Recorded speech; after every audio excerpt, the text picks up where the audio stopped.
Hello, my name is David Coleman, 35 years old. I'm sitting here in the middle of a small bee farm in rural Oregon listening to the hum of the beehives. The sweet scent of honey blends with the aroma of dry grass and earth, as if the whole world is breathing with me. The bees buzz back and forth, each with a purpose, a mission, and I see myself in them. A man who once lived for duty, for family, even though that family has broken my heart more times than I can count. My story didn't begin here amidst the beehives and lush green fields. It started long before in a small town near Portland, where I grew up with big dreams and a heart heavy with obligations. I was born into a middle-class family. Our house sat at the end of a street called Belmont, where in autumn the leaves turned red like fire blazing along the porch. Our home was a two-story white-painted house with a wooden fence faded by time. My father, James Coleman, was a bank employee with salt and pepper hair, always impeccably dressed but with eyes that were perpetually cold, as if he was calculating everything in his mind. He was tall, thin, with a hooked nose that made him look sterner than necessary. My mother, Linda, was the opposite. She loved vibrant floral dresses, her hair curled in golden waves, but her personality was sharp and critical. She worked part-time at a hair salon, but most of her time was spent shopping or socializing with friends. They weren't poor, but the way they spent money always made me uneasy. I had a younger brother, Mark, 4 years my junior. Mark was a smart, shy kid with big round eyes that always looked at me as if I were his hero. We grew up in a house filled with laughter, but also no shortage of arguments. My parents weren't the type to save money.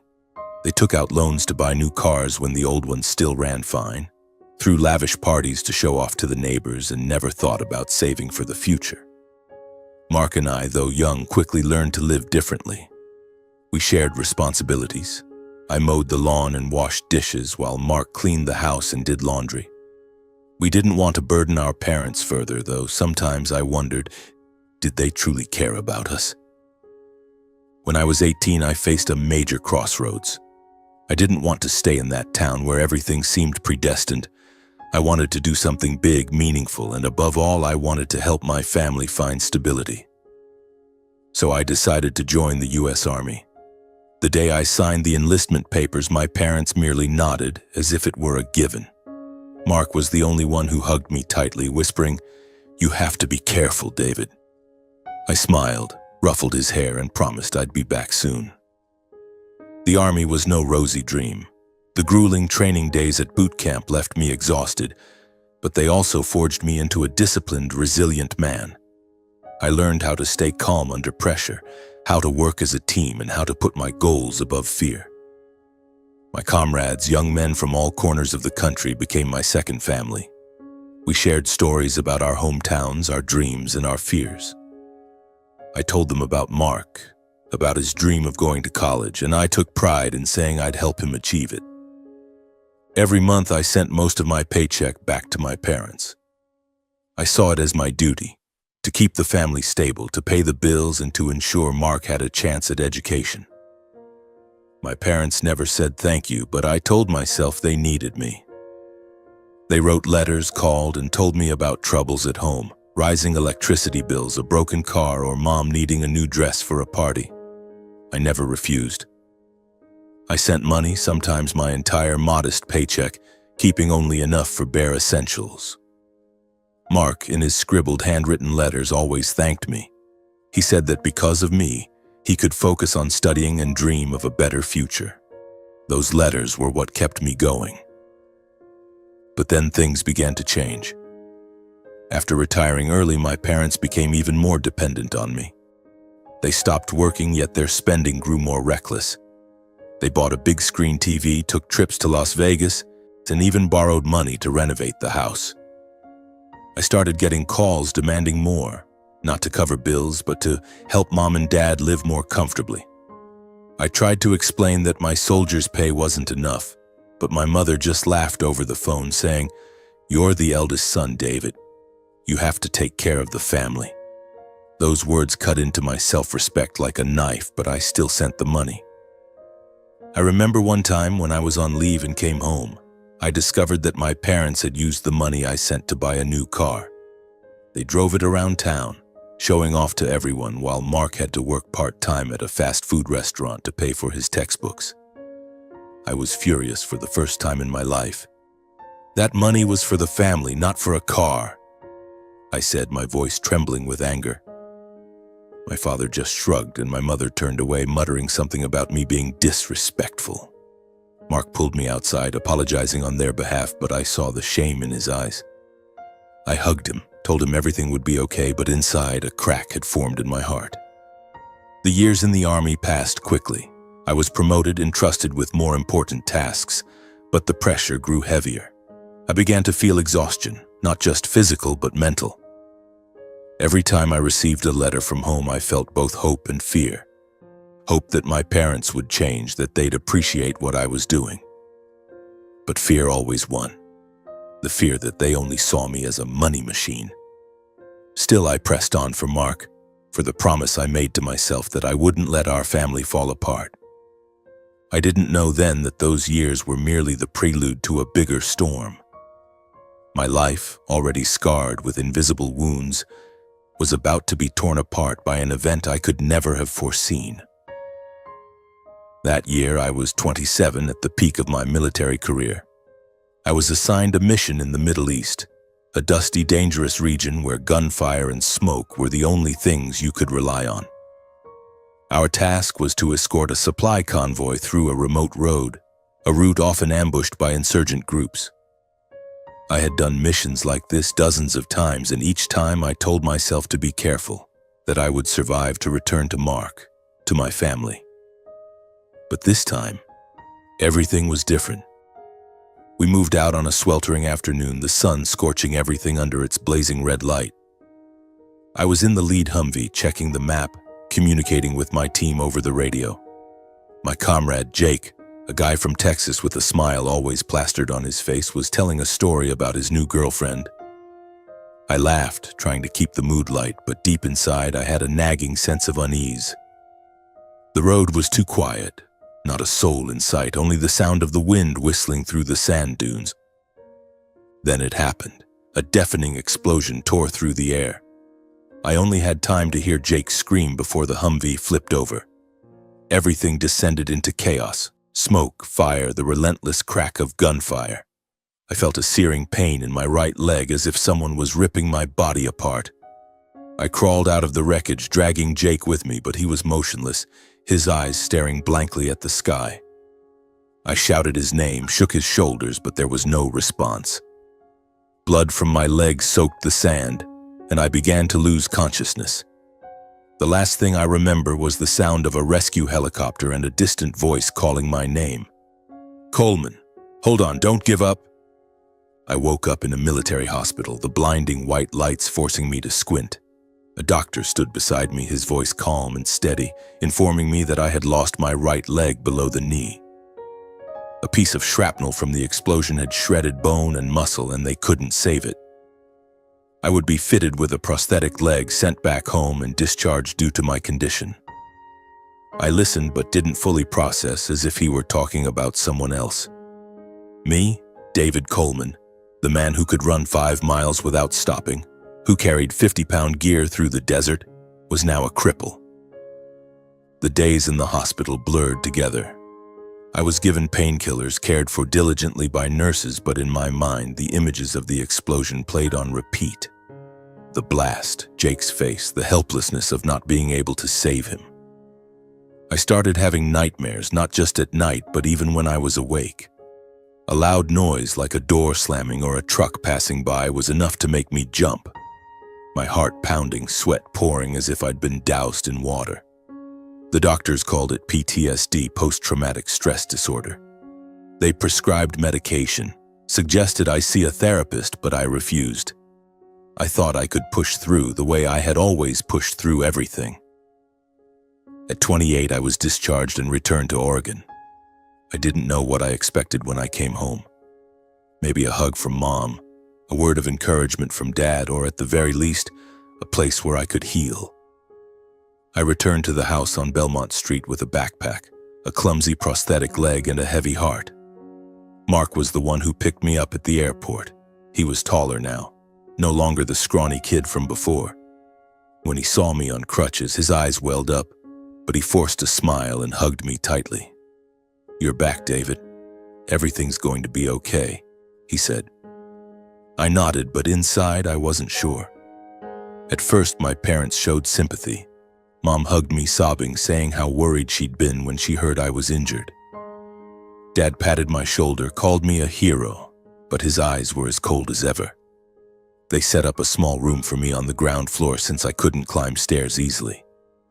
Those first days I felt loved, cared for. Mom made soup, Dad told stories about the town, and I thought maybe this was a chance for us to mend. But reality is always crueler than hope. Within a few months, I noticed my parents' attitudes shift. They stopped asking about my health, stopped caring about the nightmares that kept me up at night. Instead, they started complaining. "David, you can't just lie there all day," Mom said. Even though I tried doing small chores around the house, washing dishes, folding laundry, even mopping the floor with a prosthetic leg, I was still getting used to. "You used to be the breadwinner, and now what? You don't earn anything anymore," Dad said bluntly during one dinner. His words hit me like a punch to the chest. I was still giving them my entire military pension, though it wasn't much, but to them it was never enough. I tried not to dwell on it, tried to find work to prove I wasn't useless. I got a job as a security guard at a nearby supermarket, but the panic attacks from PTSD made it impossible to stay. Once the sound of fireworks from a nearby festival sent me collapsing in the middle of the store, my heart racing, sweat streaming down my face. I was fired the following week. When I told Dad about it, he just smirked. "You were a soldier and now you're scared of fireworks? How pathetic." Things came to a head one Christmas Eve when the family gathered around the dinner table. I had tried to make the evening festive. I bought gifts for my parents, scraping together every penny from my pension. But when I handed them over, a knitted scarf for Mom and a cheap watch for Dad, Mom looked at me with disdain. "You think these things make up for anything? You're not the David we were once proud of," she said, her voice icy. Dad chimed in. "If you can't contribute to this family, you'd better leave. We don't need a useless burden here." I sat there, stunned, feeling like the world was crumbling. Mark tried to defend me, but Mom cut him off. "Mark, stay out of this. Your brother's no hero anymore." I looked into Mark's eyes, saw him trembling with anger and helplessness, but I shook my head, signaling him to stay quiet. I didn't want things to get worse. That night, I packed my things, just a backpack, a few clothes, and a photo of me and Mark from when we were kids. I didn't argue, didn't plead. I quietly left the house I had sacrificed my youth to keep together. As I stepped outside, the air was freezing, snow falling lightly, but I felt nothing but an emptiness in my chest. I had lost not only a part of my body, but also my family, or at least what I had thought was my family. I didn't know where I would go, only that I couldn't stay. One thought stood out in my mind: Grandpa Henry. He lived alone on a small bee farm in rural Oregon, a few hours' drive away. I was never close to him, as my parents always kept their distance, but I remembered the rare times I saw him, a kind man with a warm smile and calloused hands from hard work. I texted Mark, telling him I'd be okay, and boarded a bus headed toward Grandpa's. As the bus rolled forward, I looked out the window, watching the twinkling Christmas lights fade into the distance. I didn't cry, but my heart felt shattered. I had given everything, my youth, my health, a part of my body, to keep my family together, but in the end, I was just a burden. Yet in that darkness, I didn't know that a small glimmer of light awaited me. A bee farm, a grandfather, and a new journey to rediscover myself. The bus rumbled along the bumpy country road, carrying me to a remote part of rural Oregon. I didn't bring much, just a backpack with a few clothes and shattered fragments of memories. My prosthetic leg scraped against the seat, creaking with every sway of the bus, a constant reminder that I was no longer the David Coleman of before. I had called Grandpa Henry before boarding, my voice hesitant, saying only that I needed a place to stay. He didn't ask much, just replied, "Come on over, David. My door's always open." His warm, steady voice held no judgment, and that sparked a faint glimmer of hope in me. When the bus stopped at a tiny station in the middle of nowhere, I saw Grandpa standing there, leaning against an old pickup truck, his baseball cap pulled low over his eyes. He was thinner than I remembered, his hair now completely white, his face etched with wrinkles like a map of a hard-lived life. But when he saw me, his smile lit up like the sun in the dead of winter. "David, you've grown so much," he said, stepping forward to hug me. I returned the embrace awkwardly, trying to balance on my prosthetic leg. He didn't mention it, didn't show pity, just patted my shoulder and said, "Get in the truck. Let's go home." Grandpa's bee farm was a few miles away, nestled among lush green fields and towering pines. His wooden house was small but cozy, with a porch lined with wooden chairs and pots of wildflowers. Surrounding it were dozens of neatly arranged beehives, the bees buzzing tirelessly, creating a strange natural symphony. I had never imagined living in a place like this, far from the hustle of life, far from the memories of war and my family's betrayal. But as I stepped off the truck, smelling the sweet honey and hearing the hum of the bees, I felt an odd sense of peace, as if my heart was allowed to rest, even if just for a moment. The first days at the farm weren't easy. Nightmares still haunted me. Some nights I jolted awake, drenched in sweat, heart pounding, convinced I was back in the desert, surrounded by smoke and gunfire. Grandpa often heard me shouting in the night. He never knocked on my door or pried, but quietly left a mug of hot tea outside my room the next morning. Once I asked him why he never said anything about my nightmares. He looked at me, his eyes full of understanding, and said, "David, everyone has their own battles. I can't fight yours for you, but I can be here with you." Those simple, sincere words choked me up. Grandpa Henry was a man of few words, but each one carried weight. He told me about the bee farm, how he started beekeeping when he was young after losing Grandma. "Bees are remarkable creatures," he said, his eyes lighting up as he showed me the hives. "They work together, no one's selfish, no one abandons their own. If you listen, their hum will teach you how to live." I didn't fully grasp his meaning, but I began helping him, checking hives, replacing wooden frames, and learning how to handle sick bees. The work was slow, requiring patience, but strangely, it calmed me. The steady, rhythmic buzz of the bees was like a meditation, helping me forget my painful memories. One afternoon, as we sat on the porch sipping coffee and watching the sunset, Grandpa suddenly spoke about my father, James. "My son wasn't always like that," he said, his voice heavy with sadness. "But when he married your mother, Linda, everything changed. They lived for themselves, took my savings to spend recklessly. I forgave them, but I never forgot." I was stunned. I had never known that my parents had deceived Grandpa, taking what he had spent a lifetime saving. But he wasn't angry or bitter. He just smiled, petting the old cat on his lap, and said, "Life's too short to hold grudges, David. You have to learn to let go." His words made me think. I had carried anger and pain since leaving home. Every time I thought of my parents, it felt like my chest was being crushed. But here with Grandpa, I began to feel something different. Not forgiveness, but freedom. Freedom from expectations, from the burdens I had carried for too long. The work at the bee farm gradually became a balm for my soul. I learned how to care for the bees, how to tell when a hive was healthy or when it needed help. Grandpa taught me how to harvest honey, carefully removing frames from the hives without startling the bees. The first time I held a frame brimming with honey, its golden glow shimmering in the sunlight, I felt a small but genuine joy.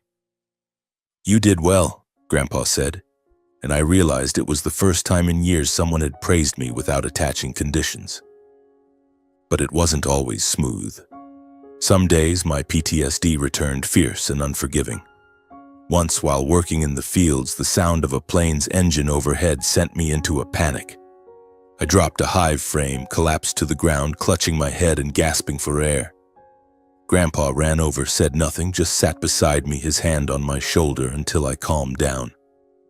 "I'm okay," I muttered, ashamed of my weakness. But he just shook his head. "No one expects you to be strong all the time, David. Just keep trying. That's enough." Slowly, I found a passion in beekeeping. I started reading books about bees, learning how they communicate, protect their hive, and survive harsh winters. I realized that, like the bees, I was trying to survive, not just the war, but the wounds in my heart. Each day I felt a little stronger, even though my prosthetic leg ached when the weather turned cold, and nightmares still occasionally pulled me back to the desert. Grandpa didn't just teach me about bees, he taught me how to live. He lived simply, demanding little, but always found joy in small things: a fresh jar of honey, an evening listening to old records, or a rain that made the fields greener. I began to follow his example, finding joy in simple things like sitting on the porch, listening to the bees, and feeling the cool breeze on my face. One evening, as we ate dinner, just sandwiches and mashed potatoes, Grandpa suddenly asked, "Do you ever think about the future, David?" I hesitated. The future to me was a luxury I couldn't afford. I had lost too much: friends, health, family, to think about what lay ahead. But he looked at me, his eyes shining, and said, "This farm is small, but it has potential. If you want, we could make it bigger. Together." For the first time, I felt I had a new purpose, a reason to wake up each morning. I started dreaming of expanding the farm, not just to make money, but to build something of my own. I told Grandpa about using technology, sensors to monitor hive health, automated equipment for harvesting honey. He laughed, nodded, and said, "Go for it, David. I believe in you." Those words were like a small flame lighting up a dark corner of my heart. In the months that followed, I dove into research. I read about modern beekeeping technology, watched online videos, and even contacted a few experts in Oregon. I began experimenting, installing simple sensors to measure temperature and humidity in the hives. The first time a sensor alerted us to a struggling hive, Grandpa and I saved the colony before it fell ill. He patted my shoulder, laughing heartily. "You're a true soldier, always finding a way to win." But technological improvements were only part of the journey. I realized that if we wanted the farm to grow, we needed to bring our products to market. Grandpa's honey was exceptional, sweet, rich, with the distinctive flavor of Oregon's wildflowers. But he only sold to a few locals, mostly bartering for vegetables or bread. I wanted more.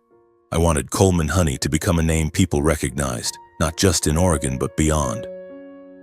I started with social media, a world completely foreign to me, a 30-year-old veteran. I created Instagram and YouTube accounts for the farm, naming them Coleman Honey Farm. At first, I was clumsy, unsure how to shoot or edit videos. I remember the first time I held my phone to film Grandpa harvesting honey, my hands shook so much the footage was a blurry mess. But I didn't give up. I learned to use simple editing software, wrote short posts about the beekeeping process, and shared my story. A veteran finding new meaning among the bees. I didn't delve into the details of my PTSD or my family's betrayal, but I spoke about my journey of healing. How the hum of the bees helped me find peace. The early posts and videos got only a handful of views, mostly from neighbors and Grandpa's friends. But then, a short video of Grandpa and me checking hives at sunset went viral. Someone shared it in an organic products group, and overnight it racked up hundreds of views. I started getting messages from strangers asking to buy our honey or inquiring about how we cared for the bees. One person even wrote, "Your story inspires me. Thank you for sharing." I read that message on the porch, and for the first time in years, I felt truly valued. Grandpa and I began packaging honey in small glass jars, labeling them Coleman Honey with a simple logo I designed, a bee against a green field. We sold through Instagram at local farmers markets and even received orders from neighboring states. Money started coming in. Not a lot, but enough to buy more equipment and expand the number of hives. Grandpa, though well into his 70s, worked tirelessly, and I could see he was happier than ever. "You've made my dream come true," he said one day as we tallied the month's revenue. I shook my head and replied, "No, Grandpa, I'm just carrying your dream forward." Within a year, our bee farm grew beyond anything I had imagined.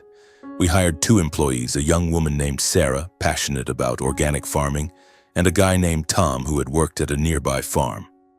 They brought fresh energy, and I started to feel that the farm wasn't just Grandpa's and mine, it was a small community. We built a brand.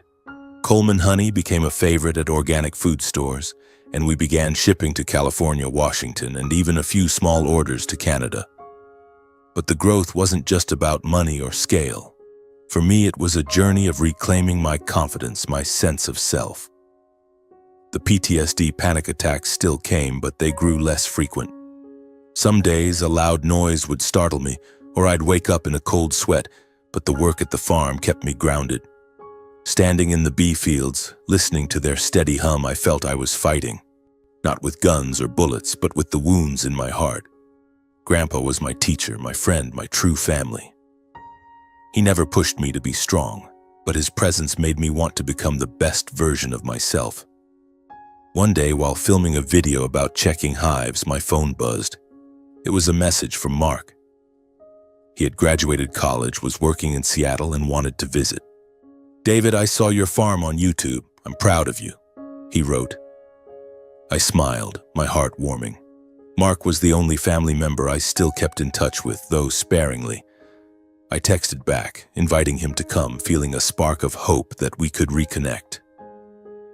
A few weeks after Mark's message, I stood on the porch looking down the dirt road leading to the farm, my heart racing like a kid waiting for a Christmas gift. Mark had promised to visit that weekend, and today was the day.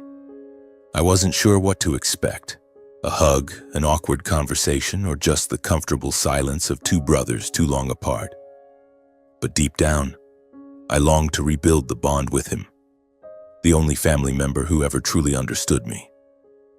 When Mark's rental car rolled into the yard, kicking up dust under the sunset, I saw him step out, taller than I remembered, wearing a light blue shirt and the same bright smile from our childhood. "David," he called, running over to hug me tightly. I hugged him back, feeling the strength in his embrace, and in that moment all the distance, all the years apart seemed to melt away. "Welcome home, kid," I whispered, my voice catching. Mark laughed, playfully punching my shoulder. "Home? You've turned this farm into a bee empire." Grandpa Henry stood at the door, smiling warmly, his eyes twinkling as he watched us. "Come on in, Mark," he said, his voice kind. "I've got some honey-glazed ribs that'll knock your socks off. You boys better eat up." We stepped into the small wooden house where the smell of roasted meat and mashed potatoes mingled with the scent of pine from the fireplace. The table was set simply but warmly with a jar of Coleman honey at the center, like a symbol of what we had built. Dinner began with laughter and stories. Mark talked about life in Seattle, his job at a tech company, and how he'd read my Instagram posts. "I'm not kidding, David. I've been bragging to my coworkers about my honey mogul brother," he said, making me laugh. Grandpa chimed in, recounting the time I dropped a hive frame when I was learning to harvest, and the 3 of us laughed until tears streamed down our faces. For the first time in years, I felt I truly belonged somewhere with these people, not out of duty, but out of love. Midway through dinner, Mark grew quiet, looking at me with a serious expression. "David, I'm sorry," he said, his voice low. "Back then, at home, I didn't stand up for you. I knew Mom and Dad treated you terribly, but I was too scared to do anything." I shook my head, placing a hand on his shoulder. "Mark, you were young, and you did everything you could. I don't blame you." He nodded, his eyes red, and I knew the wound between us was starting to heal. Grandpa, as usual, didn't say much, but his eyes shone with pride as he looked at us. He raised a glass of homemade cider and said, "A toast to cracks that are mending, and to misunderstandings that are fading." We clinked glasses, and in that moment I felt a peace I had never known. Dinner ended with stories about bees, the farm's future, and dreams we wanted to pursue together. When Mark left the next morning, he hugged me again, promising to return soon. "David, I want to be part of this farm," he said, "not just as a visitor, but as family." I nodded, my heart full. As his car disappeared down the road, I stood beside Grandpa watching and knew this was the start of a new chapter, not just for the farm, but for us. The days that followed filled me with a new surge of energy coursing through my veins. Mark had ignited a spark of hope in me, a belief that family isn't just about blood ties, but about those who choose to stand by you, as Grandpa had once said. Our bee farm, now proudly bearing the name Coleman Honey, was thriving. Jars of honey lined the shelves of organic food stores across Oregon, and we were receiving orders from places so far away that I had to hire an extra worker to handle packaging and shipping. I began to dream bigger, not just about expanding the farm, but about turning it into a symbol of resilience, of people who rise after falling. But life, as I had learned from war, never lets you stay comfortable for long. One afternoon, as I was checking the hive sensors under the golden sunlight, a silver car pulled up to the farm's gate. I thought it was a customer, but when the door opened, my chest tightened. It was my parents, James and Linda Coleman, dressed impeccably as if heading to a party. My mother, in a vibrant floral dress, stepped out with a forced smile. My father, in an old suit with his salt and pepper hair disheveled, scanned the farm as if appraising its worth. Grandpa, sitting on the porch, stood up, his eyes as cold and sharp as steel. "David, my son," my mother said, her voice sweet but artificial, like she was playing a role in a drama I had no interest in watching. "We need to talk." I stood there, clutching a hive frame, feeling the past rise up, threatening to swallow everything I had built. Grandpa stepped beside me, saying nothing, but his presence was like a solid wall, reminding me I wasn't alone. "James, Linda," Grandpa said, his voice low and firm, "what are you doing here?" My mother faltered, glancing at my father for support. My father cleared his throat, stepping forward with a forced friendly smile. "We know we were wrong. We want to apologize. We want to reunite as a real family." Those words sounded sweet, but I saw my father's eyes darting as if calculating something. My mother chimed in. "David, we saw your farm online. You've done so well. We just want to be a part of it." I stood frozen, my heart pounding. I wanted to believe them, to believe they were truly sorry, that they had changed. But the memory of that Christmas Eve when they called me useless and kicked me out still burned in my mind. I looked at Grandpa and he gave a slight shake of his head as if he knew exactly what I was thinking. "James, Linda," Grandpa said, his voice even but icy.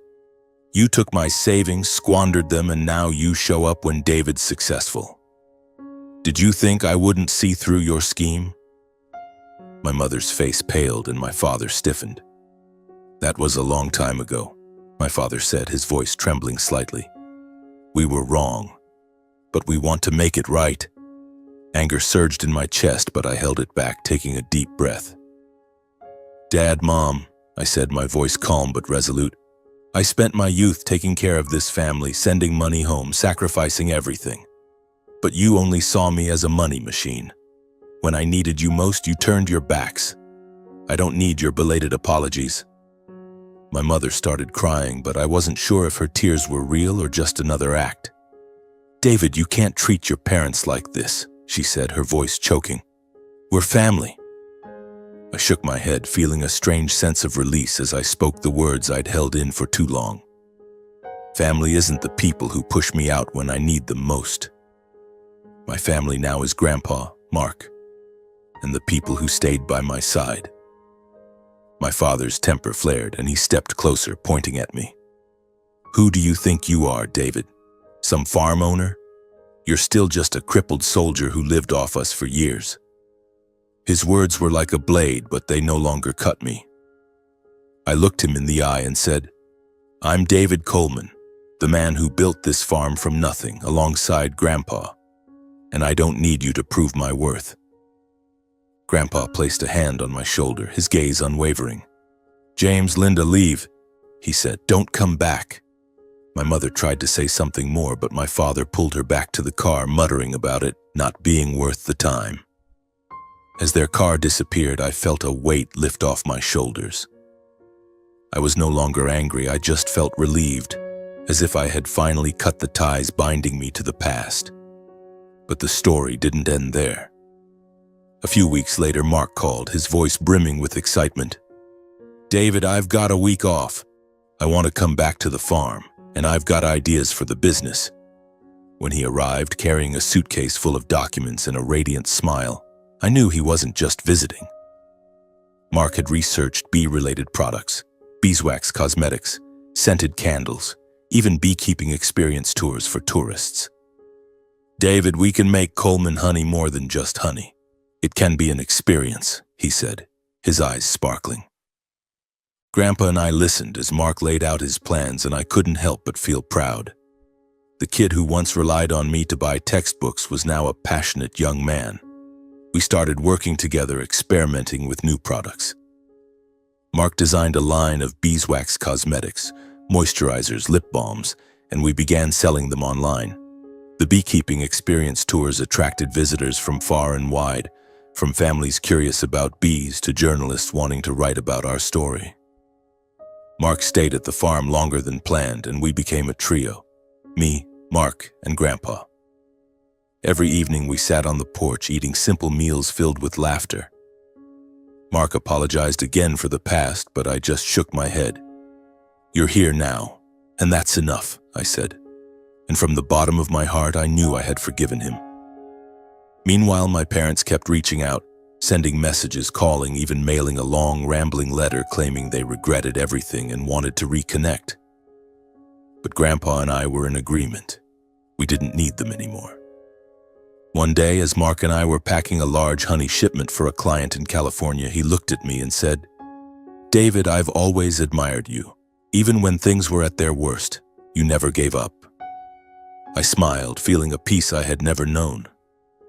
"Mark, I couldn't have done it without you and Grandpa," I replied.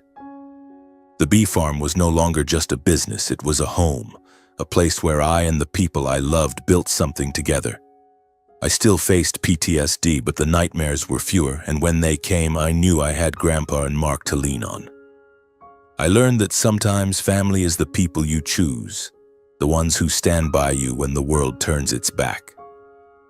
As I stood in the bee fields watching the bees dance, I knew my journey wasn't over. But this time, I wasn't afraid. I had Coleman honey, Grandpa, Mark, and myself, David Coleman, a man who found light in the darkness and would keep fighting, not out of duty but out of love. The years that followed at the bee farm were a string of meaningful days, like drops of sweet honey flowing from a hive frame. Coleman honey was no longer just a business, it had become part of the community. We expanded our operations, producing not only honey but also beeswax products, scented candles, moisturizers, lip balms, and the beekeeping experience tours Mark had suggested. Small buses brought tourists from Portland, Seattle, and even farther, stopping at the farm to hear our story, to learn how bees live and work as a family. I often stood before crowds, sharing my journey not as a soldier or a wounded veteran, but as a man who found purpose among the bees. I was no longer the David Coleman of before, the soldier burdened by family, the son betrayed, or the man tormented by PTSD. I still had nightmares, nights when I woke up drenched in sweat, my heart pounding as if I were back in the smoky desert. But they came less often, and when they did, I was no longer afraid. I would step outside, stand among the bee fields, listen to their steady hum, and feel my heart settle. Grandpa once said that bees teach us how to live, working together, never selfish, never abandoning their own. I learned that not just from the bees, but from Grandpa, from Mark, and from myself. Mark became an indispensable part of the farm. He moved permanently from Seattle to Oregon, bringing his energy and creative ideas. Together, we built a website for Coleman Honey where customers could order online and read about our story. Mark also suggested opening a small stall at the farm, where tourists could buy products and enjoy honey-infused coffee on the spot. "David, we're not just selling honey, we're selling inspiration," he said, and I couldn't agree more. Every jar of honey, every candle, every tour was part of our journey. A journey of overcoming pain, rediscovering passion, and building a true family. Grandpa Henry, though well over 75, worked tirelessly. He loved sitting on the porch watching Mark and me bustle about, sometimes teasing that we were making a racket and disturbing his bees. But I saw his eyes light up whenever customers praised our honey or a local newspaper wrote about Coleman honey. One day, he pulled me aside and handed me an old wooden box.